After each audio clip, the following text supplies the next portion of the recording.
Hello, and welcome to this final webinar in today's Animation Business Conference, brought to you by those nice people at CMC.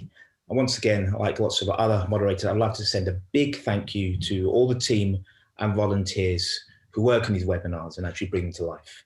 So my name is Alistair Morgan, and I am the Director of Data and Insight at Akamar Films. For those of you who don't know, Akamar Films is a production company, a film company, and we produce the animated preschool series Bing, which shows on CBeebies and iPlayer in the UK and about 130 territories around the world. But it's more exciting. I'm going to speak to some very, very interesting people here. So I'd like to go through the list of the speakers and welcome them.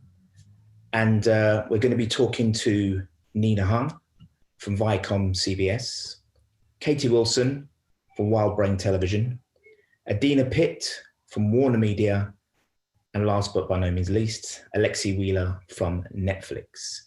And that's actually going to be the order that we speak to them. So if you do have any questions, just you pitch your question using the Q&A button, which is below. That's not the chat or any other method. It has to be the Q&A. Get straight to us, and we'll select as many as we can and add them to the conversation at the end of my chat with our guests. So first up is going to be Nina. Hi. Nina, how are you doing? Welcome. Good, thank you. And you? And what corner of the world are you speaking to us at the moment from? I'm currently speaking to you from the French corner of the world. Okay, excellent. Glad to hear it. And as I said earlier, you're obviously from Viacom CBS. I think a great way to start would be for you to tell us a little bit about your remit. Yeah, so I look after a really fun sandbox at Viacom CBS, which includes both making content for the owned and operated channels, all the Nickelodeon channels around the world. There's 177 channels around the world, but also toggling towards the studio head, which is a new division that we've just set up called Viacom International Studios Kids, which is responsible for making content in a studio model. So for third-party buyers out there that sort of tease us up as the kid experts making content for kids outside of the Nick family as well. Awesome. And will you be 100% financing this content and then wholly owning it? Or are the deals structured to be more of a co-production basis? As we've always had at Viacom across any aspect of the kids business, it's definitely not a one-size-fits-all deal scenario. Every project comes in different ways and is sort of germinated in different ways, and therefore demands a bespoke, customized deal structure that runs around it. So we have had every single variance from fully owning to fully not owning and everything in between. And that will continue to be the case because it gives us the most nimble way to do the most important thing, which is to get this content made up and out to kids. Okay. And I mean, this is always one of my favorite questions when you talk about getting it up and out to kids. Are you seeing any new trends emerging? I think, listen, there are always trends emerging, and the trends either last a week or they last a year, or, and everything from this side to that side. But I think one of the things that's quite interesting is not so much the what of a trend at this point in time. I think it's a how question, because given COVID, what we make isn't as interesting in a way as how we're all making it. And that's quite obviously a trend that we're all seeing, and I'm sure everyone on the panel is feeling the same, that the upside to the COVID downside is that we are all, as creative people, being allowed in a way to just do things completely differently, think completely differently, work completely differently. And that really brings out a lot of spirit in terms of the content that we make and the different things that we can make and how we make them. So the trend to be quite, sort of risky in how we do things, nimble in how we do things, has been one of the best things that we've seen come out. And that obviously affects the kind of content that you make and how you make it. Yeah, you obviously mentioned COVID there, and of course, it's something which is affecting everyone around the globe at the moment, and particularly children, because it's affecting how they go to school and what they can and can't, and what their parents are doing. You talked a bit about how it affects perhaps some programming processes, but what about specific program? Has it changed anything around that area? Are you trying to address it specifically? Yeah, I mean, for sure. And I think if you split up between live action and animation, there's even a deeper conversation about how we can sort of pivot to reflect a different way of working. Obviously, in animation, all your characters travel by FedEx, so it's a little bit easier to get through the pandemic. And what we are looking at with all the partners that we work with is an agility to switch and work from home and do casting sessions home, and a lot of the things that are involved in animation. But animation for us has been a really lovely, wrinkle-free experience for the most part. So that's been a really bright North Star for us. And live action which is where a lot of us have felt the real direct difficulties of COVID, has also given birth to some interesting new ways of working. Clearly, we have to work in terms of how we shoot and all the protocols that go along with that, and safety first. But in addition to that, we've had situations where we were 3/4 of the way through of a production, and it's a production where I'd say, 60% of the cast is over the age of 70, which was an interesting year to choose that particular production. But what we were able to do once we had to pause at the first lockdown was go back into the script room and change all the writing of the back quarter scripts to be able to shoot them more easily with respect to the protocols that were being put into place. So we didn't have as many crowd scenes and as many different things that were going on that would allow us and the director to shoot a much more organic, authentic script than might have been done had we had to back into the protocols with the original scripts. Okay. Well, can we talk a little bit about ideas? I'd love to know a little bit more about at what stage of the development process do you actually want to see them? Any stage. I mean, I think, we always talk about seeing things really early. And the reason for that is not because we're super curious, although we are, but the real reason for that is to make something work. The partnership, the dating piece that has to happen in the very beginning is so important to make sure that we're able to understand and bring to life the creator's vision. And if you sort of onboard later on in that process, you're less of a partner and more of a translator, I suppose. And so for us, we feel like it's a much better match if we start dating very early on a process and then, go into the marriage ceremony as we go forward. So showing us anything early is great, even if it's, just on a scribbled piece of paper. We often can see it and give our immediate reactions, and also enlighten a partner that, we might have something very similar to that. So we might not be the best place to, hang all your hope. Okay. So the earlier, the better actually helps you make those critical decisions. Yeah. As a team, as a pair. You're talking about some forward planning there. So forgive me for using the B word, but I want to ask you about Brexit, and particularly about whether that's going to be affecting your commissioning choices in the future. I mean, how do you see that playing out? Well, what's interesting for my role, and I know obviously CMC is very sort of UK focused. What my role has a very strong, obviously UK foundation, but the real answer to the role being done successfully is making something once and using it everywhere. And actually it's making something everywhere and using it everywhere. So because of that, we are able to flex against what the rules and regulations might be in any given place. And that is both from a production setup, but also from a creative setup as well. There are a lot of rules and regulations, Brexit being one of them, that will impact talent in some way, shape, or form. So we'll have to, find our workarounds and figure out other places to work or work differently. There's also political issues that happen in different countries, which impact what we can and cannot do creatively. So Nick has had a long history of figuring out what is in the kid's zeitgeist at the time and figuring out how to authentically reflect the world in which a kid lives. Okay. And I suppose a big question for lots of people listening, are you looking for new content right now? Yes. Big answer, yes. Always. And can you give us a little bit of steers to, I mean, you talked about animation, live action. Is there any particular areas that you're particularly interested in? I think, obviously in terms of genre, it is right the way through from preschool to the bridge to animation, live action, TV movies. And that's very important for the Nickelodeon brand and the owned and operated channels that are part of that Heart Fart Smart brand. In addition, on the Viacom International Studios side, I think the larger aperture is the sense that we are the kid experts. And in being the kid experts and reflecting the world authentically in which a kid lives, that means we're going to expand that out to look for anything that would fit under the kid expert category, which could be genre dramas, it could be an anthology, it could even be sort of YA, which is kind of the 14 plus version of YA versus the 17 plus version of YA. So I think at the end of the day, it comes less down to what we're looking for in terms of genre and more about content that we feel like kids will care about. Great, thank you for that answer. I've got a little bit more time left, Nina. I'd love to talk to you and just hear your quick thoughts a bit. After learning that Viacom have recently announced a new inclusive commissioning policy.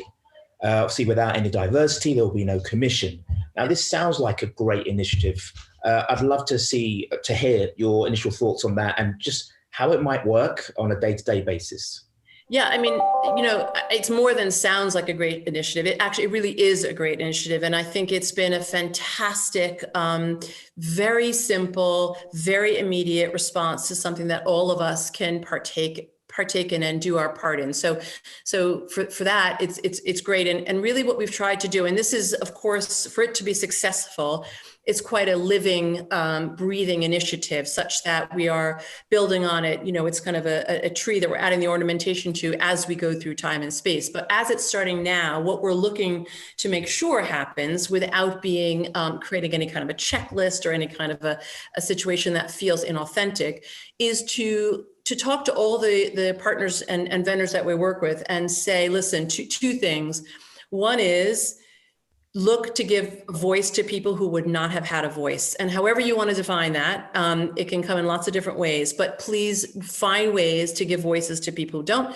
And the second thing is to look at however you've done it and make it better than you've done it. So, move your own needle to a place where your D&I experience and contribution to this effort is better and markedly better than whatever you did in your last production or a partnership. And sort of as a starting point, those two things allow us to grow together, allow us then to begin the conversation of, yeah, we see what you've done and we agree, or we see what you've done and we think you can do more. So before we go any farther, you have to do more, instead of giving, a shopping list of how many of this or how much of that you've got to get done.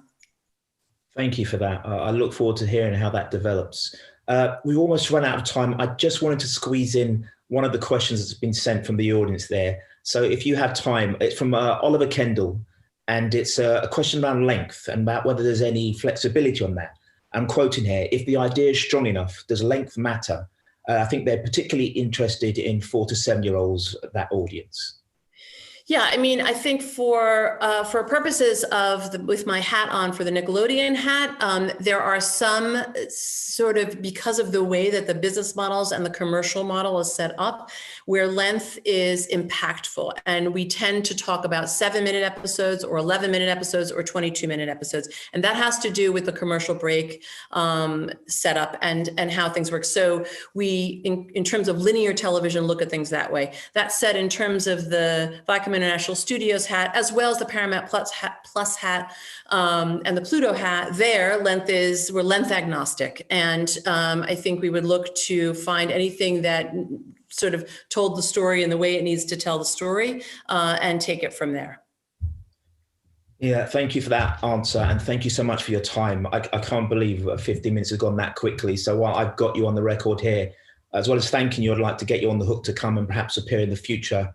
I'm sure we'll have more questions and more things to talk about. Thank you for your time. Anytime. Thank you, Alistair. Bye-bye. Bye. Okay, so thank you, Nina. I'm moving swiftly along. Please keep the questions coming. Use the Q&A button below. And next up, we have Katie Wilson from Wild Brain Television. How are you, Katie? Great, I'm good. Hi, Alistair. Hi, everyone. I'm just going to jump straight into the questions, if that's all right.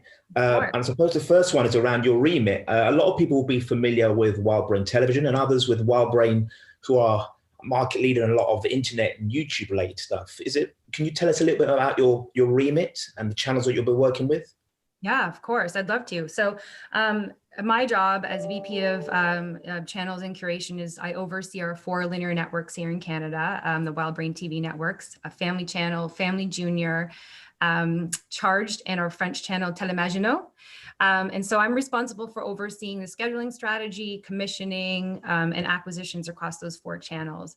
But in addition to that, and you mentioned this in my intro, that we do have we have WildBrain TV, which is our linear networks and their extensions in Canada, but we also have WildBrain, the company. And what makes it so unique, especially for myself, coming from the linear side of the business, is that WildBrain as a company allows us to have so many different dialing in points to partner with producers all over the world. So not only are we bringing a linear TV aspect to it, but we also have several different parts of the company where we're content producers. We've got WildBrain Spark, which is our YouTube offering, where we create content and run YouTube channels, which is amazing. And then we're distributors. So there is a lot of different entry points and opportunities for us to partner with producers and create content, and it's really flexible and it's great. So, but I mean, I can expand on my channels if that would help. Oh, please do. Okay, so here I go. I'm going to go into it, guys. So I'll start with Family Channel, which is the biggest network and the longest running. We launched it back in 1988, which seems forever ago. And I can tell you guys, I was a super fan of the channel without dating myself too much. So it's the longest running at 32 years. It's the most broadest distribution in Canada. And really, I mean, having the convenience of having family in your name as a channel is exactly what it sounds like. So that channel, really, our purpose and our mandate when we're looking for content is we want to be serving, and we are serving, Canadian families, whatever family means to you. So we like to have content that's on offer for every age of the family. And I would say our core DNA on that network is animation. So animation is a huge part. I would say it's typically 30 to 40% of our scheduling strategy, and it delivers tremendously on performance. So we are always looking for animation, and I can get a little bit more into that specifically. Live action, both co-view and kid-oriented live action. So I always joke around saying we're constantly chasing that unicorn of wanting to have both animation and live action that resonates with kids and adults. So shared viewing is so important on this network. Content that feels authentic, it reflects what Canadian families, it really resonates with Canadian families, but also we're really into bringing the world to Canada. And right now things are really challenged. You can't really travel the world. So we're really interested in telling stories from different parts of the world and bringing it to Canadian families in addition to our core Canadian content. So that's just a taste of family. And we really, I mean, I could give you a target demo, but I think if you think in the family space and looking for content for every member of the family or every age, that's really where we're at. Family Junior is more focused. That's our preschool network. Typically we say kids 2 to 5, but I would even extend that to kids 2 to 7 because we've been seeing a lot of success with that sort of that bridge content, skewing a little bit older. Typically over the past year, we've been seeing a little bit more of a boy skew. So the content we'd be looking for on that network is gender neutral or even slightly girl skewed, animated preschool and bridge content. And then Charged is kind of exactly what it sounds like. It's supercharged. It's predominantly animation. We do have live action on that network. It does tend to skew boy, although now more than ever, I think it is more in the gender neutral space. And it's live. We have some live action, but it's very action adventure, a lot of fun, so much imagination. We're trying to offer content for the kid and the kid at heart. And so I would say Charged, if family's a bit more mainstream and we're serving, everybody in the family, Charged is kind of, I always call it lovingly the indie kid, where we're looking for content that could be in the super fan realm, something a little bit outside of mainstream, really funny animation, comedy is at the core of it. Action adventure is always really successful in the network. And we have a lot of reboots as well. So shows like Voltron and, She-Ra is one that we've added into the mix recently to some success. So just to give you a sense of what Charged is all about. And then Telemazingo is our French language channel, and it is predominantly preschool, though we've started to add more 6 to 9 content successfully into the network, and we're hoping to do more of that. And it's all animation focused. Great. You sound busy, to say the least. Yeah, and I'll tell you, I started, I feel like I've been with WildBrain a hot minute. I started right in the midst of the pandemic, so it's been really interesting getting to know my team and getting to know these amazing channels, kind of in a challenging world. You talked about the team there, and obviously the very almost unique multi-platform approach that Wildbrain has it changed the way you go about commissioning at the moment? Yeah, I mean, it's such an interesting question. It does and it doesn't. I mean, at the core of commissioning, I think, and Nina touched on this as well, I think what's changed the most over the past year is not looking for any one genre or one age target. It's what's going to resonate with kids and families, like what's actually going to be successful and perform well and really hit our kind of our DNA and what is our identity of our channel. So I think that's always paramount and that's first and foremost. But it's certainly interesting when you work in a company that has so many amazing and interesting facets that you can utilize. And it certainly has changed the way that we, for myself, just from past gigs, how we work with producers, because there's just, I mean, Nina touched on this as well. Like it's no one deal is the same. There's so many different aspects of how you can work on content and creation and producing. So it's definitely fantastic to have that flexibility and to approach each deal and each, show differently. Awesome. Well, you talked about working with producers. Obviously, Canada, which I believe is where you're based at the moment. Is it Toronto? Yeah, sunny Toronto. Yeah.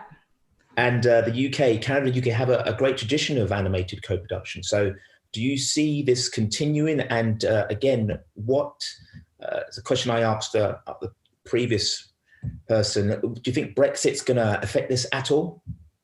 It's such an interesting question. I think with Brexit, there's still so much that we need to find out. I mean, it's interesting to watch it unravel and roll out, and we will see what happens in the future. But from my perspective, Alistair, I don't foresee it affecting how we co-produce with the UK. We're really strong partners. We're always looking to the UK. It really feeds into sort of the diversity of stories that we tell here in Canada. We've got great co-treaties set up, obviously, with some of our funding models here in Canada. And as you know, that's not going to change. So for me, I do feel, I can say confidently now, I don't expect it to affect the way that we co-produce with the UK.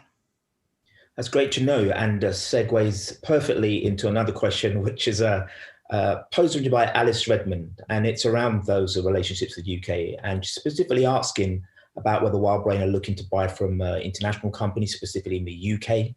So are there opportunities out there for UK animation producers? Oh, for sure. Oh my gosh, yes, of course. I mean, if you look, I'll use Family Channel as an example. We've done some amazing series. I mean, the most notable one that we just rolled out, we co-commissioned with the BBC. It's a live action series called Mallory Towers, and it's doing well for us. So we're always looking, and there are opportunities. I mentioned there's great co-treaties in terms of Canadian funding. So it's a relationship that we have nurtured, and it's a relationship that we want to continue to nurture going forward. It's good to know. I'm just going to jump into a question which has come up from the audience, which I think is pertinent to this particular part of the conversation. And just a bit more clarity, they're asking you, Katie, around whether they would need a Canadian producing partner attached to a project to be able to approach you, or is that unnecessary? No, you know what? That's not necessary. I think for co-productions, I mean, if it helps to have a Canadian producer if you're looking for specific types of funding, 100 for sure. But that is not an entryway. I mean, we look at everything. So no, it's not mandatory for you to have a Canadian producer. Okay, Lucy, thanks for your question that was asked and answered there. So could we talk a little bit about durations? Talk about live action or animation. I mean, what are your feelings around the durations of the content you're looking for at the moment? Alistair, it's really changed. I'll say, I know you were talking about how COVID has impacted, the way we look at content. And I would say in terms of duration, it's had an effect on what I'm looking for going forward a little bit. And I'll tell you why. We've just seen such interesting viewing levels kind of in trends here in Canada. So, certain times, peak viewing times that kids are watching has changed due to, schedules and schools and everything being affected by the pandemic. And so we've had to be really flexible with our schedules and our content strategy and very nimble and ensuring that we're changing our strategy to accommodate our audiences, and duration comes into play. So in the past, I would have been looking for your traditional models of, 11 minutes, 22 minutes. And I would say that's still true for Family Channel, when we're looking more for the animated series. Those are 7 minutes, 11 minutes, and 22, because we are still looking more at a linear platform on Family. We don't have an SVOD extension at this point. But when it comes to preschool, that's where I think we're a lot more nimble, looking for different durations. I would say short form content is so important for us in our preschool space for Family Junior, anywhere from a minute to 4 minutes. Music is always fantastic for us. It resonates, and we can use it in run of schedule. So it's a great having short form, or at least accompanying short form content to our series that we can use as extensions of the brands. They could be all durations. I would say typically under 5 minutes for short form content works really well for us. But when it comes to preschool, we're pretty flexible, as long as the content is solid and engaging and imaginative and resonates with our audience. Something there. So, I mean, you mentioned the different channels, and I'm sure you love them all equally, Katie. But when you're talking about something specifically that you're looking for right now, is there one area, one demographic where you're thinking that's one that I'm looking to supercharge sooner rather than later? Yeah, that's a great question. You're asking me to pick the favorite of the children.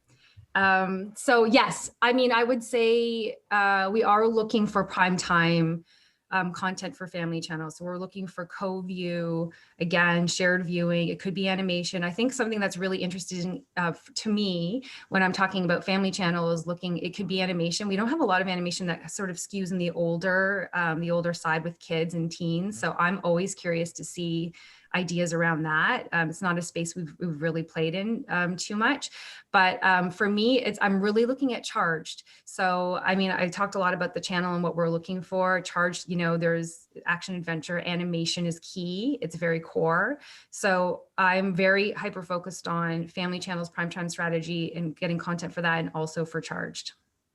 Awesome. Katie, thank you so much for your time. It was really enlightening. Again, we've run out of time now, but I'm sure you'll agree to possibly come back and speak at a future CMC event in the near future. Of course, it'd be my pleasure. Maybe that will be in person somewhere. Who knows? Oh, I hope so. Imagine that. Thanks, Katie. Thanks again. Thanks, Alistair. Okay. It was Katie Wilson from Wild Brain Television. Some really interesting answers there. We have 2 more to get through. And next up is Adina Pitt from Warner Media. You see, I feel like I'm in the dating game because the faces keep popping up. I have a question for the audience. Did someone please answer? Please feel free to answer Adina's question. Anyone. I'll let you know what people for the say. right answer. Can I actually, before we start, Adina, it'd be great just to confirm what part of the world that you're in as well.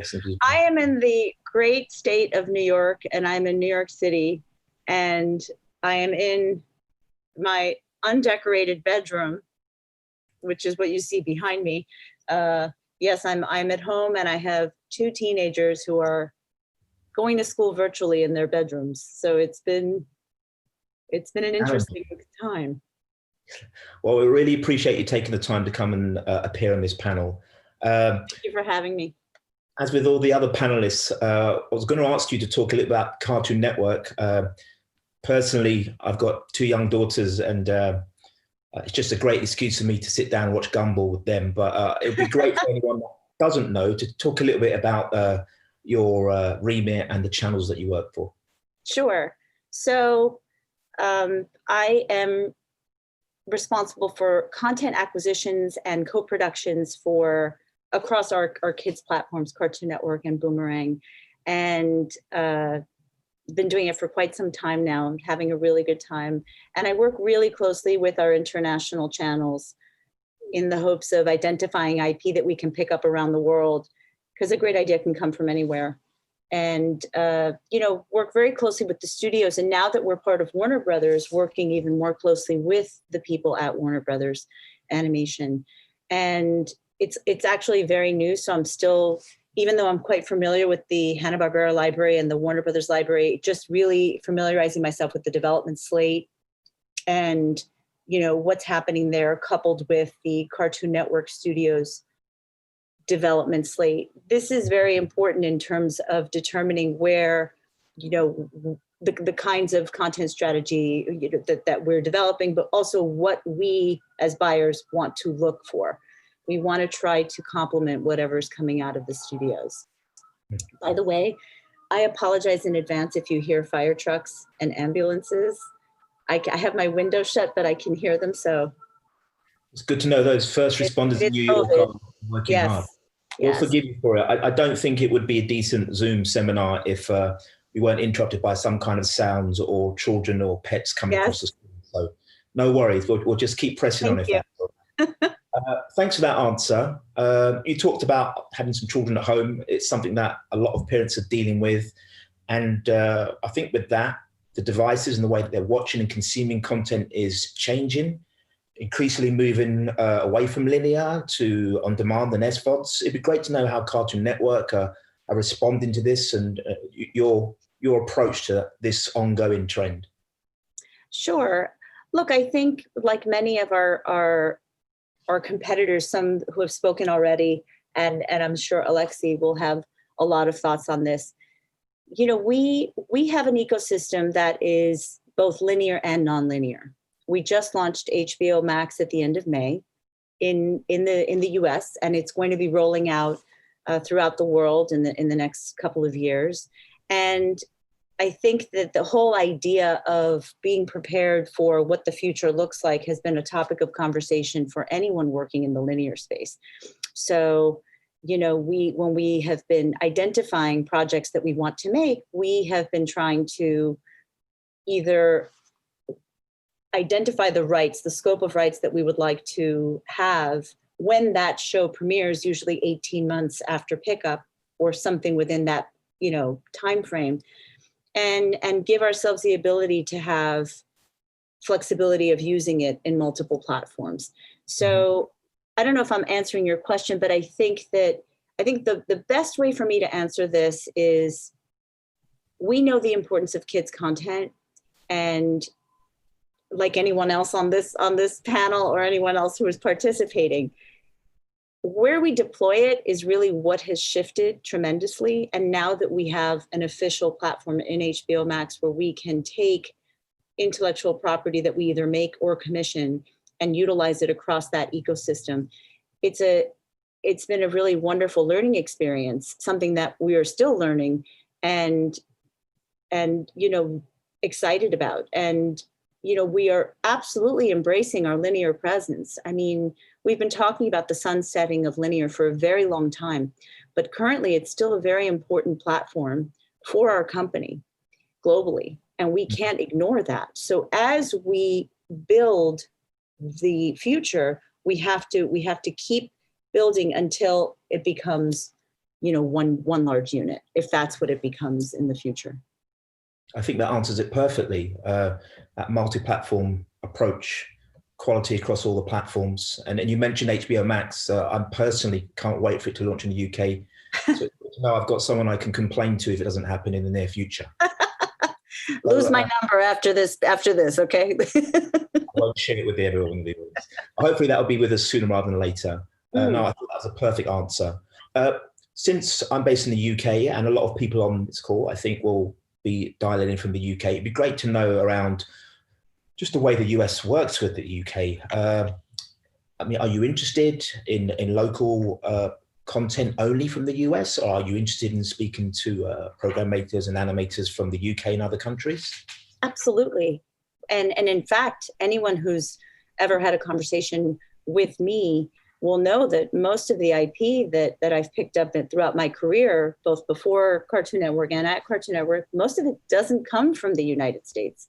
In fact, and that's an important note. And I'm really proud of that because I feel like it gives us a different voice, a different perspective, and just it's just wonderful to give kids stories from all over the world. And I think even from an original standpoint, people sometimes often forget that shows like Apple and Onion, Gumball, Summer Camp Island, those are all British creators that have worked on shows for the Cartoon Network.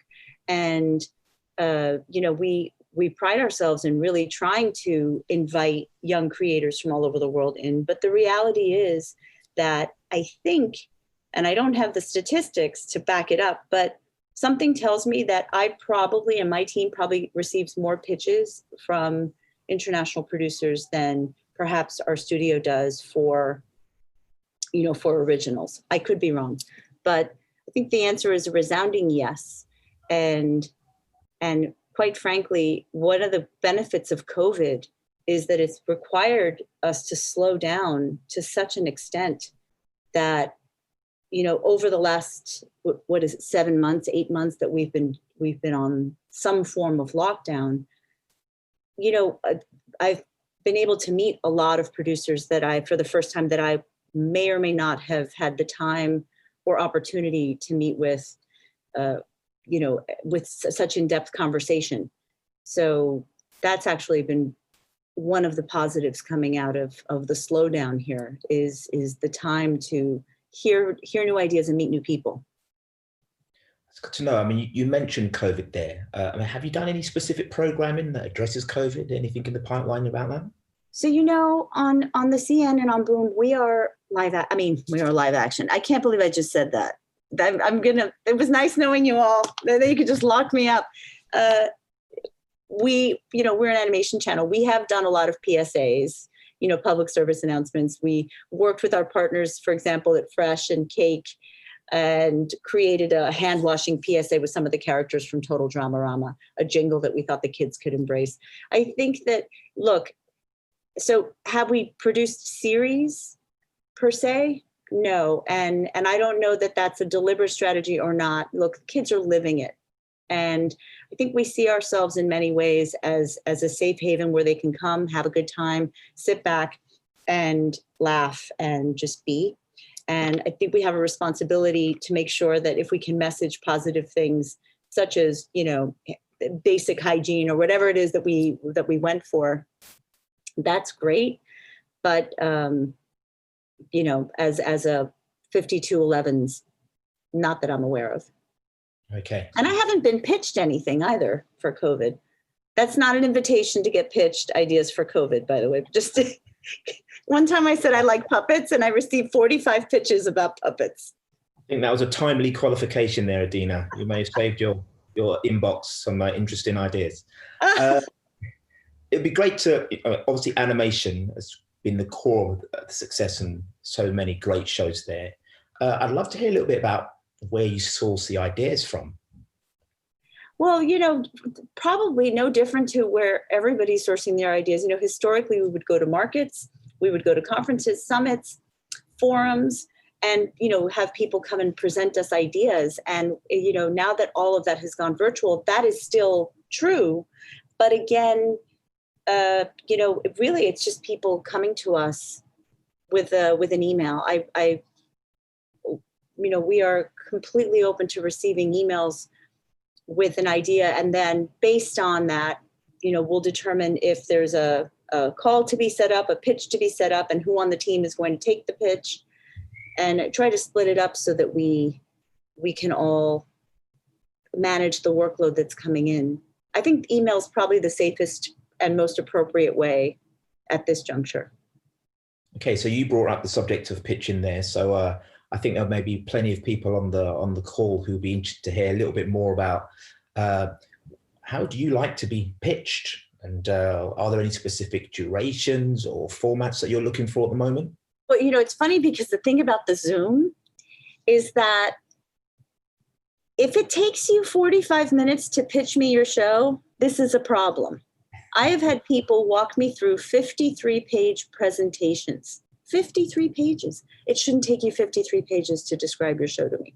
You should just take that 53-page presentation. Sorry, Adina. Is that? Were you exaggerating or were you serious? Dead serious. I really think love meeting new people and hearing ideas. And we're doing a lot of Zooms in the absence of being able, obviously, to see people in person.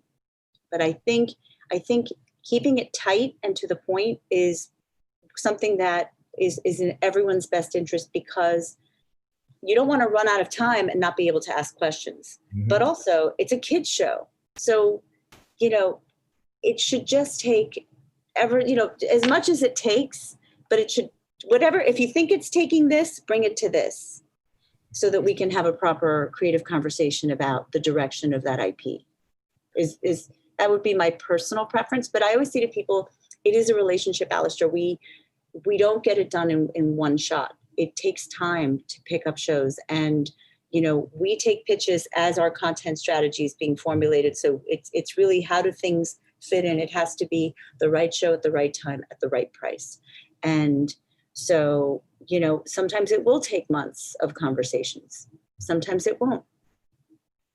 I think that's a really useful insight there. Since you did talk about the process around production, how do you work with your international partners and co-producers? Can you tell us a little bit more? Is it very different from more domestic partners you'd be working with?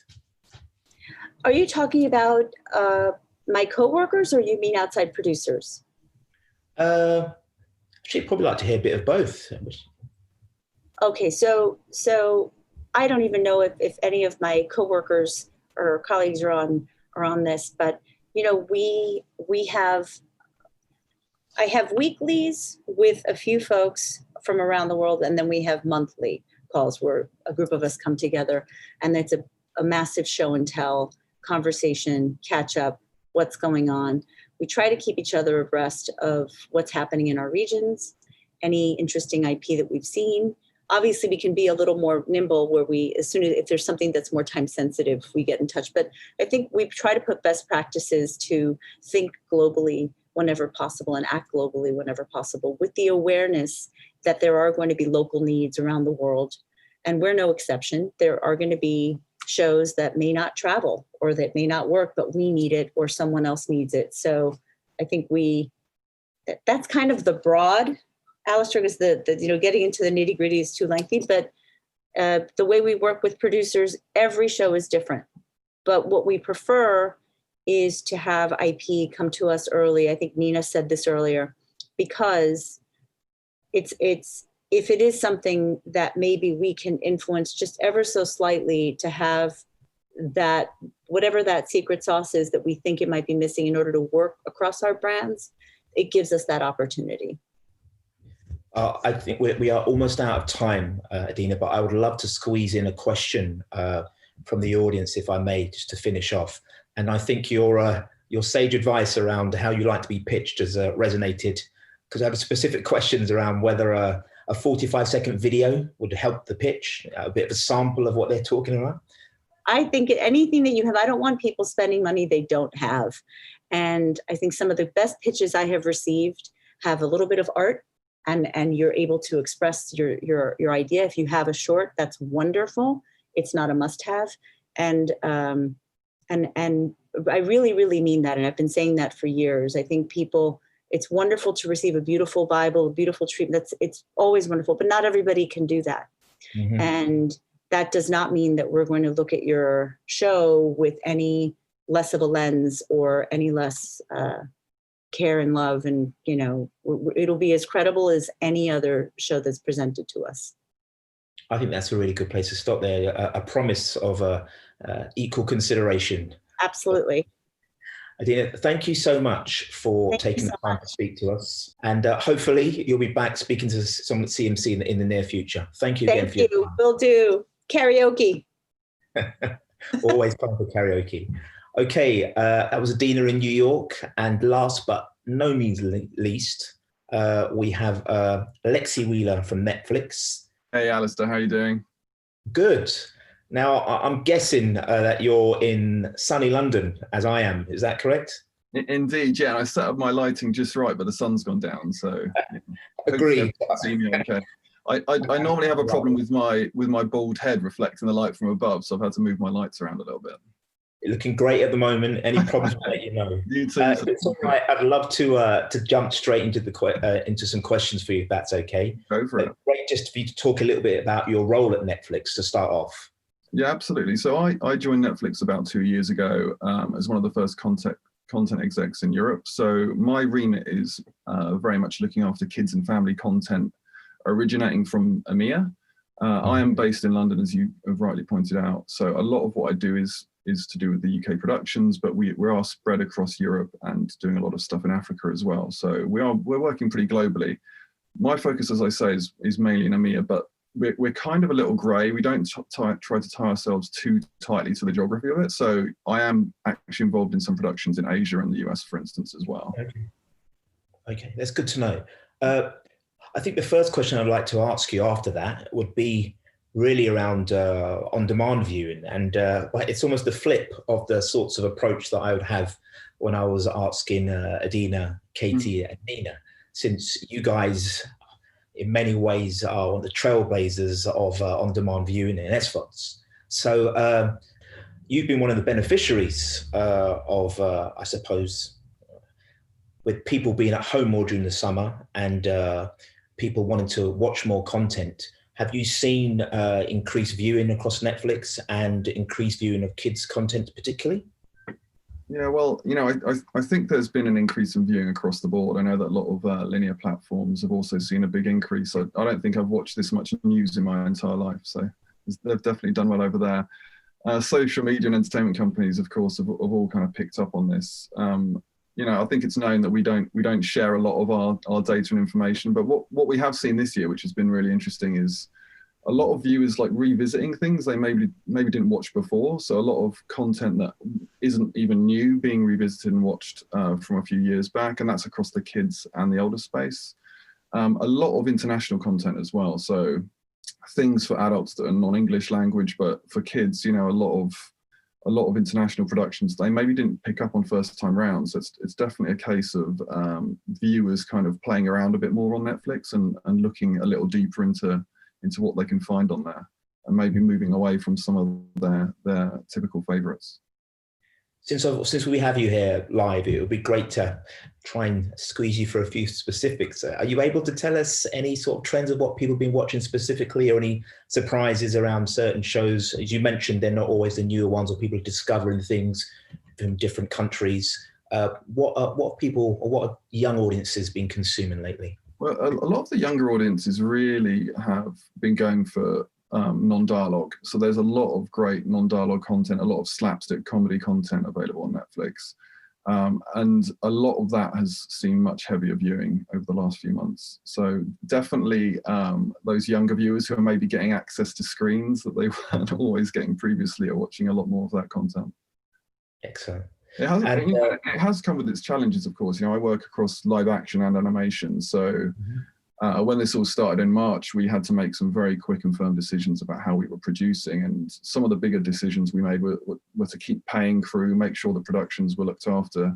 We signed off on lots of overages very quickly to make sure our partners were looked after and not in sort of financial disarray, and not too concerned about that side of things. So we spent a lot of time putting money into funds and just making sure that our production partners were in a good place. We've slowly been getting a lot of productions back into production. So I think around August time, some of our live action got back into shooting. We had a show with Lime called Zero Chill, which we were actually able to wrap during COVID, which was incredible. And it just shows that if you sort of work together with your production partners and find ways of putting best practices into place and health and safety into place, you can still make these things happen. So we've been green lighting and producing throughout the year. Added challenges for sure, but we've been committed to making sure we can do that. That's great to hear, and it's good to know that with a bit of creativity, there's companies like Netflix that find ways to circumvent the challenges around COVID. Certainly been a challenging time. Since you talked about commissioning and that side of things, it'd be great to know a bit more about, are you commissioning content at the moment, or are you more looking on the acquisition side, or a combination of both? So my specialty is based more in originals. So I would say, yeah, development and commissioning is very much what my team's involved in. You can definitely come to us for both. Acquisitions obviously vary across the board. It can be a co-pro, it can be a pre-buy. Sometimes it's just 1 or 2 territories that have been pre-sold. You can definitely still talk to myself and my team. If it's not necessarily something that's totally for us, it might mean that there's someone else on one of the other teams that are more focused on acquisitions who would be the person to speak to. But we're always a great entry point. We work really closely with our other partners and other teams. So it's not a big deal if someone comes to us, we can always help them out. Just to clarify, there's a question that's been sent in from Oliver Kendall, which feels like it segues into this. Just trying to get some clarification on the commissioning shows. Is there room, he asks, for co-productions, or is it only wholly owned content that you're interested in at the moment? No, there's definitely room for both. As I say, my team is more focused on originals. So that would be projects that we've been involved in from the very start that don't necessarily have other partners or other windows, but there are ways of doing all of these things with us. It just varies. It varies, you know, as to when we would come in. It varies as to how much money and financing we would put in and when. Alice Redmond's asking, what sort of programs are you looking to commission at the moment? And we've also had another question from Lucy asking about the best way to approach you. Sure. So probably the biggest takeaway for the audience who are looking to pitch us kids and family is to know that we don't necessarily have a brand in the same way that Nickelodeon or Cartoon do. So what that means is we're trying to entertain the world. We want to make content that can entertain every kid, and that means it doesn't always match up. So there are all kinds of different things that that we try to put onto the platform. That can be different genres, it can be different types of storytelling. We do a lot of serialized storytelling, which is a little unusual in the kids space. You know, we do younger content, we do a lot of co-viewing content. So it's a really broad space in terms of the type of show we're looking at. We just want to make sure we've got the best content available for our viewers and our audience. In terms of approaching us, you know, right now it's email. You know, they can email in and either contact myself or one of the other team members, and we can try and set up some time. I've worked in the kind of international space for a long time, so VC pitches aren't anything new. I wouldn't say it's not a big deal to us. I think some of the other speakers hit the nail on the head. You don't want someone to come with too much and take too long and not be able to articulate on a VC. It's always better if they can just talk around their idea and express what they're hoping to achieve without going into too much depth and without spending too much money before they come to us. That's a really useful answer to, I'm sure. Just a quick steer where obviously kids involves quite distinct demographics. Is there any one particular demographic that you're particularly interested in at the moment? Or are you remaining open-minded as far as where the ideas come from, which audience they want to serve? Sure, because we don't have channels or particular blocks for viewing, we're not too worried about the age categories, so we don't really talk about 6 to 9 or bridge too much. Preschool definitely has its own sort of space and creative quality because preschool is unique in what it is. But in terms of the rest of the viewing, I would say from kind of 4 or 5 upwards right up until early teen, we're looking for the broadest content we can get our hands on. So we have great success with a lot of content that maybe seems younger, but we know that older viewers watch. There are certain types of show, you know, I was mentioning some of the more international stuff earlier, but shows like Lava Island, which we know that younger kids love, but older kids love. So we're definitely looking for broad content in those terms. But right now I'm looking for sort of big epic stories. You know, I think everyone knows that format wise, the 50-11 thing isn't really for Netflix. You know, we're more about maybe shorter season orders, but putting the money on the screen and just making great pieces of content. So we're looking, you know, we're looking very closely at a lot of great book properties, a lot of really interesting serialized stories that can really bring something new to the viewer. Does that mean that you're looking for specific durations, or would you be more interested in short form as well, just on a more on a wider scale? Definitely some flexibility in there. You know, we've been considering, you know, going back to what I was saying about sort of epic storytelling. We've been thinking about what that could look like, and it could be sort of high-end miniseries content. You know, closed series where it's maybe 6 episodes that are sort of 30 or 40 minutes. But at the same time, definitely short form isn't a problem for us as well. You know, we would look at that and consider that as well. You know, it might mean that some things are kind of batched together. If we think that it's too short and can't live by itself, it might mean that it's kind of put in chunks. But honestly, like format-wise, we're really flexible. We really want the creative to dictate that format, which has been quite interesting in the last year or so.